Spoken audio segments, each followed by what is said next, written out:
Ella es una estafadora, su señoría. Las palabras pronunciadas por el abogado de mi padre, un hombre engreído llamado don Ricardo, resonaron en la silenciosa sala del tribunal. Golpeó la mano sobre la mesa pulida para enfatizar, su dedo señalándome directamente. Ella tergiversó su servicio a su propio abuelo. El expediente muestra que fue expulsada de la Armada, una desgracia. Me quedé allí con una expresión cuidadosamente neutral, sintiendo el peso de cada mirada en la habitación.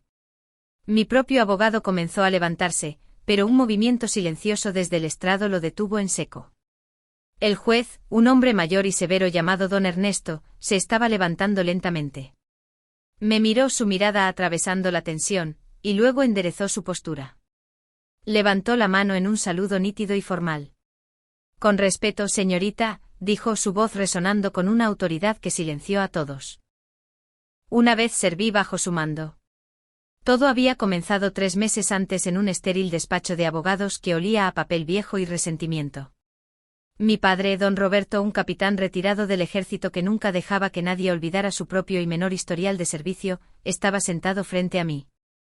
Llevaba su prepotencia como un uniforme, esperando que ese día fuera una simple coronación para su heredero elegido. Creía que la lucrativa empresa de ingeniería de la familia era un derecho de nacimiento, un legado que se transmitiría por una línea predecible. Todo lo que tenía que hacer era sentarse y esperar a que el abogado confirmara lo que él ya sabía que era cierto.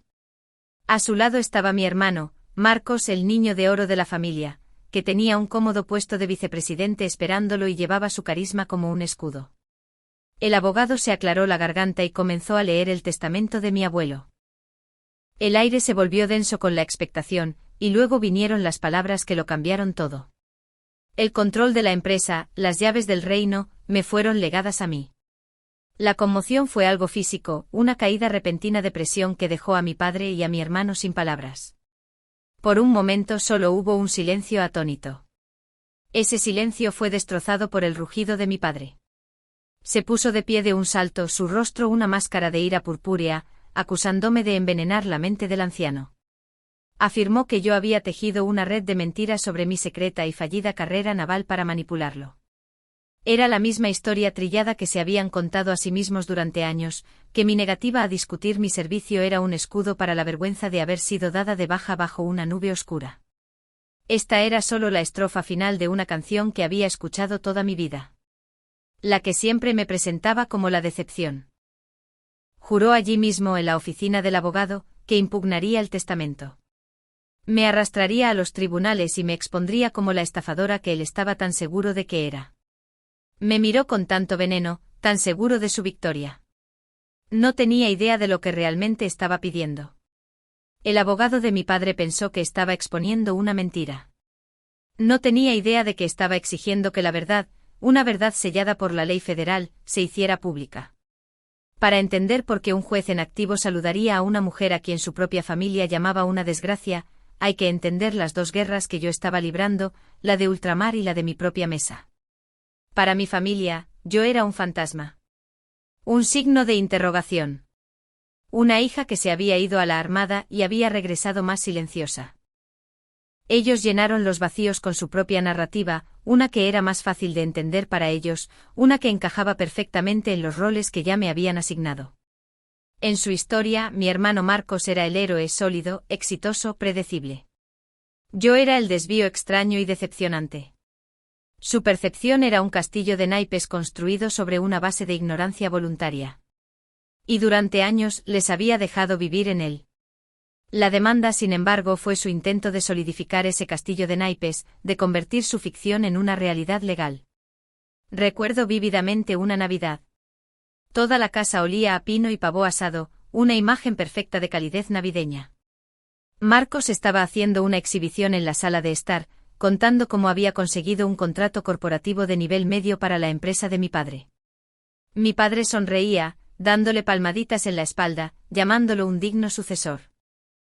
Más tarde, cuando hubo una pausa, le mencioné en voz baja a mi padre que acababa de recibir la medalla al servicio meritorio de defensa. La miró por un segundo, luego me dio esa familiar y condescendiente palmadita en la cabeza. Eso está bien, cariño, dijo, su voz lo suficientemente alta para que los invitados la oyeran. Ahora las dan por buena asistencia, ¿verdad? Luego se volvió hacia sus amigos y se rió entre dientes señalándome. Esta es Elena, mi pequeña espía, decía con un guiño. Tiene un trabajo secreto muy importante, sellar documentos clasificados todo el día. La risa que siguió fue un escozor familiar. Cada risita era un recordatorio de la boleta de calificaciones con sobresalientes que había ignorado.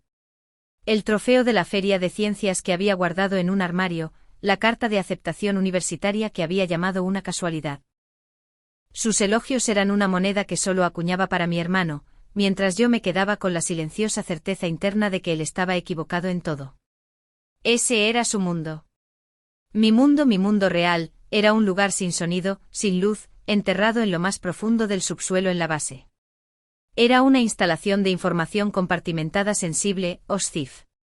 Un lugar donde la única calidez venía de los servidores y la única validación venía de tener razón, cuando equivocarse significaba que la gente podría no volver a casa. Allí, no era la espía. Era Oráculo. Era la comandante de un equipo de contrainteligencia y los documentos con los que trataba no solo se sellaban. Se decodificaban, analizaban y se actuaba sobre ellos en minutos. Recuerdo una noche en particular, el aire denso con el zumbido de la electrónica y el peso de un desastre inminente.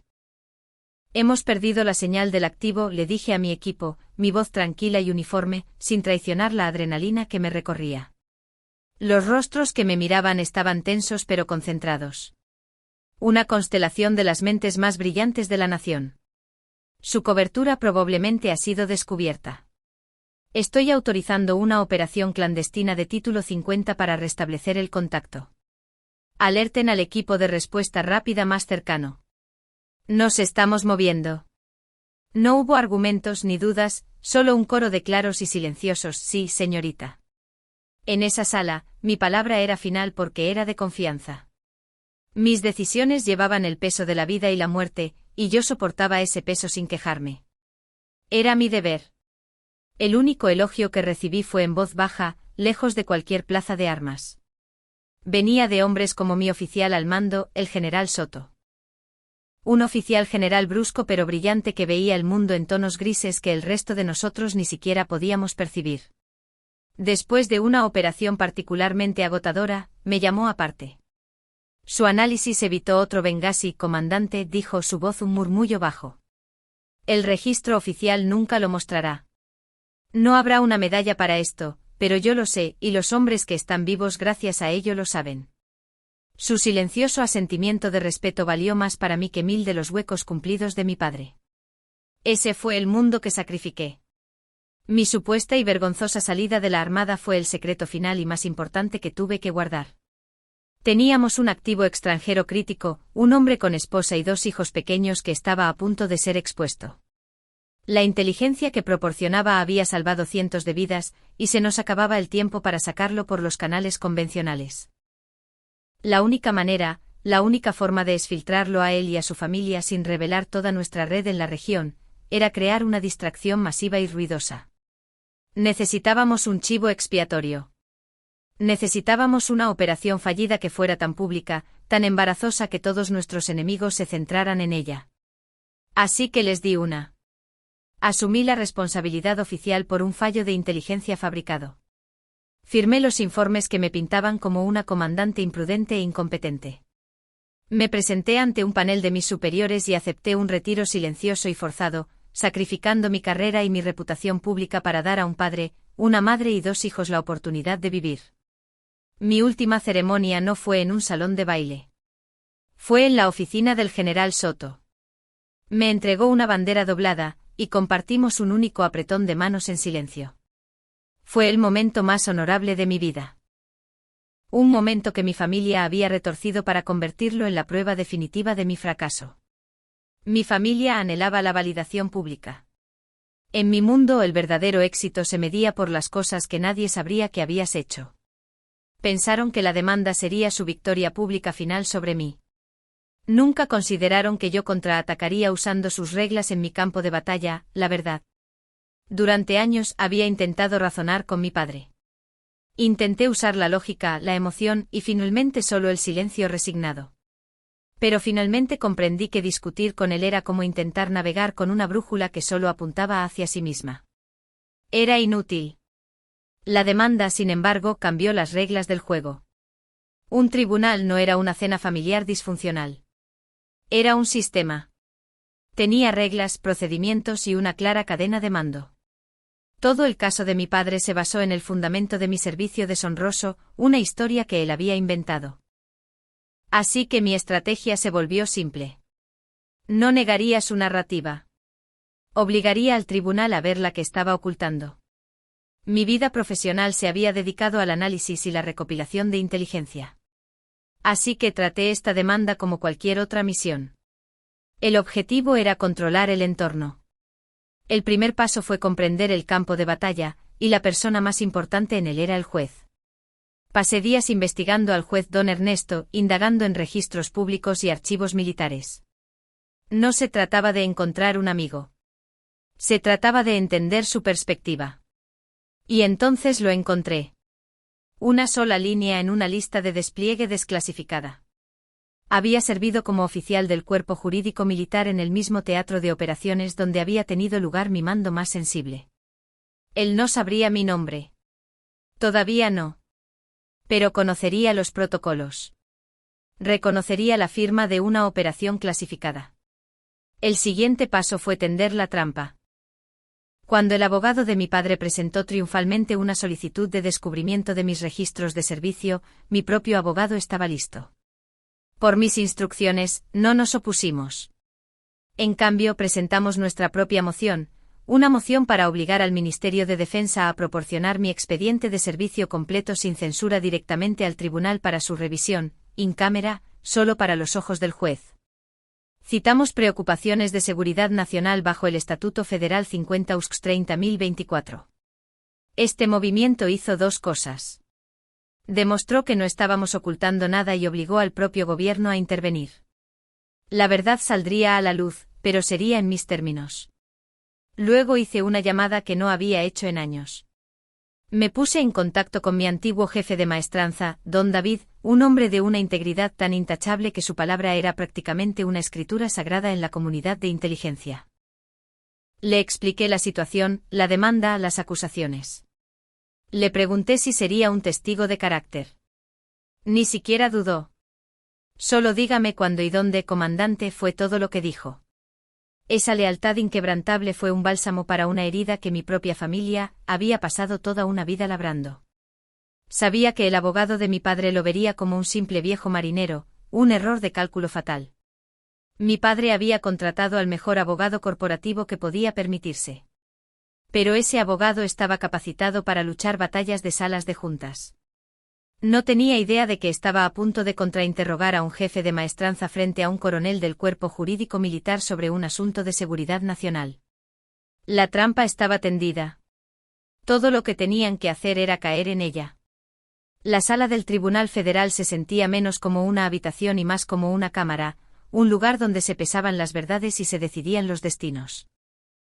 Los paneles de madera oscura parecían absorber todo sonido, y la bandera española se erguía en silencio como testigo junto al estrado del juez. A un lado del pasillo estaban sentados mi padre y mi hermano, flanqueando a su abogado, don Ricardo. Irradiaban una arrogancia fácil, susurrando y sonriendo con suficiencia como si el resultado fuera una conclusión inevitable.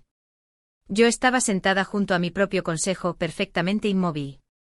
No estaba nerviosa.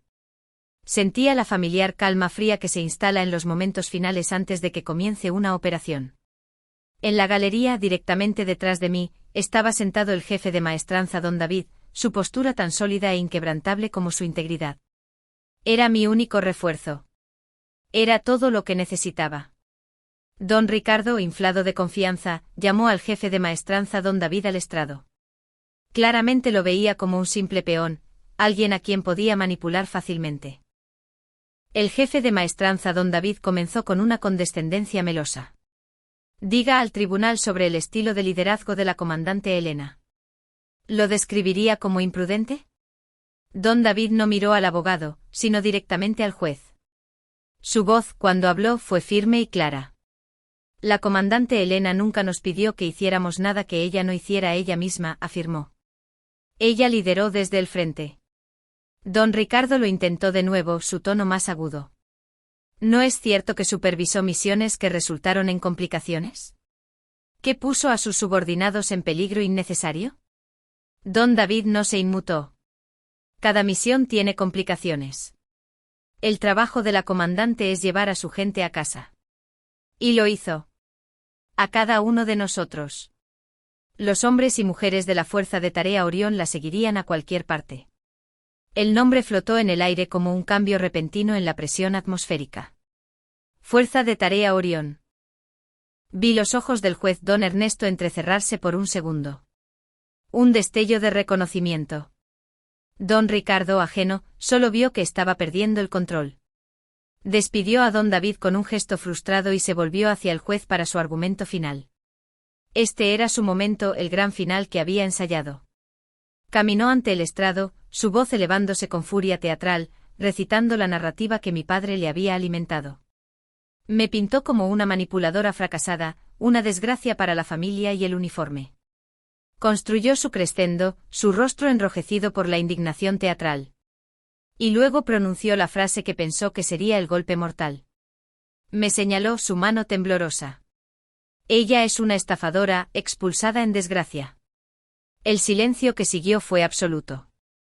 Me puse de pie como estaba previsto para que mi abogado objetara, pero nunca tuvo la oportunidad.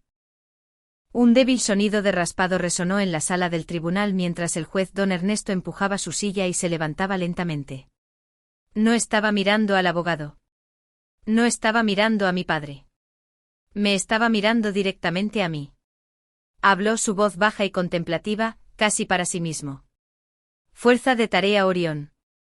Luego enderezó la espalda y sus brazos se alzaron en un saludo tan nítido, tan preciso que pareció cortar el aire.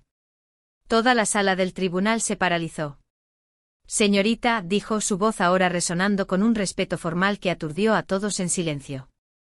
Fui el oficial del cuerpo jurídico militar asignado para revisar sus informes posteriores a la acción de la Operación Centinela Silenciosa. Yo mismo firmé el paquete de condecoraciones. La mandíbula de mi padre se desencajó. Mi hermano miraba de un lado a otro entre el juez y yo, su certeza desmoronándose en confusión. El juez don Ernesto se volvió para dirigirse al tribunal. Lo que esta familia ha confundido con desgracia, anunció, su voz retumbando con autoridad judicial, fue de hecho una tapadera para un acto de seguridad operativa extrema, necesario para salvar activos amigos. Se agachó y levantó un delgado expediente sellado de su escritorio. La ministra de Defensa, bajo el asesoramiento del director de Inteligencia Nacional, ha autorizado la desclasificación de una línea de este expediente para este procedimiento.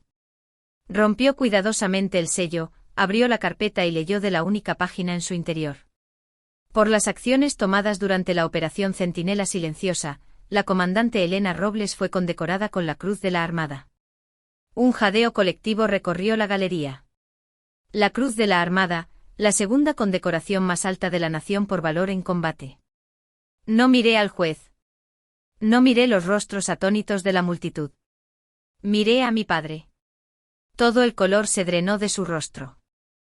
Se encogió, un tirón físico involuntario, como si las propias palabras lo hubieran golpeado en la cara. Esto no era solo que se le demostrara que estaba equivocado acerca de mi carrera. Era el colapso total y catastrófico de toda su cosmovisión. Cada chiste despectivo, cada palmadita condescendiente en la cabeza, cada historia que se había contado a sí mismo sobre mi fracaso, todo se convirtió en cenizas en ese momento irrefutable. Parecía destrozado. Mi padre había pasado toda mi vida tratando de sermonearme sobre el honor. Al final, solo bastaron 2 palabras de un juez federal para enseñarle su verdadero significado. El martillo del juez descendió con un golpe que se sintió como la ruptura de un hechizo. Desestimó el caso con extrema severidad, un término legal que era tanto una condena como un veredicto. El sonido resonó en el silencio atónito de la sala del tribunal. Miré por un momento como mi padre y mi hermano permanecían congelados en su mesa. No solo estaban derrotados. Estaban expuestos. La armadura de su narrativa de toda la vida había sido despojada en público, dejándolos pequeños y sin palabras. Mi padre intentó buscar mi mirada, su rostro un desorden de confusión y vergüenza. Pero no le di la oportunidad. Simplemente me di la vuelta y me fui. No me detuve hasta que llegué al pasillo donde me esperaba el jefe de maestranza don David. Estaba de pie con la misma dignidad tranquila que había mostrado en el estrado. No hubo grandes felicitaciones ni muestras emocionales. Simplemente encontró mi mirada y extendió su mano. La estreché sintiendo la fuerza y la firmeza en su agarre. Me alegra verla de nuevo, comandante, dijo su voz baja y firme. En esa simple frase escuché todo el respeto, la lealtad y la validación que habían estado ausentes durante gran parte de mi vida. Ese fue el único reconocimiento que necesitaba. Valía más que cualquier disculpa. Un año puede cambiarlo todo. O más exactamente puede darte el espacio para construir lo que estaba destinado a ser. No solo heredé la empresa de mi abuelo. La relancé. La sala de juntas, antes un lugar de tradición estancada, se convirtió en mi centro de mando. Pasé meses reestructurando desde cero, reemplazando la complacencia de la vieja guardia por una cultura de innovación e integridad. Mi experiencia no estaba en los negocios, no de la manera en que mi hermano lo entendía. Pero yo conocía la estrategia.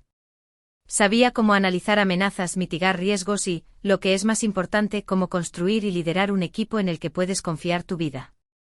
La culminación de ese esfuerzo fue un contrato importante con el Ministerio de Defensa, desarrollando sistemas de guiado de drones de próxima generación basados en una propuesta que yo misma había escrito. Finalmente estaba usando mis habilidades para construir algo, para honrar el legado de mi abuelo llevándolo al futuro. Las personas con las que trabajaba ahora eran mis verdaderos compañeros. Mi jefa de I+D era una brillante joven de la Universidad Politécnica de Madrid que pensaba en algoritmos. Mi jefe de operaciones era un sargento mayor retirado del ejército de tierra al que había contratado, y que dirigía la logística con precisión militar.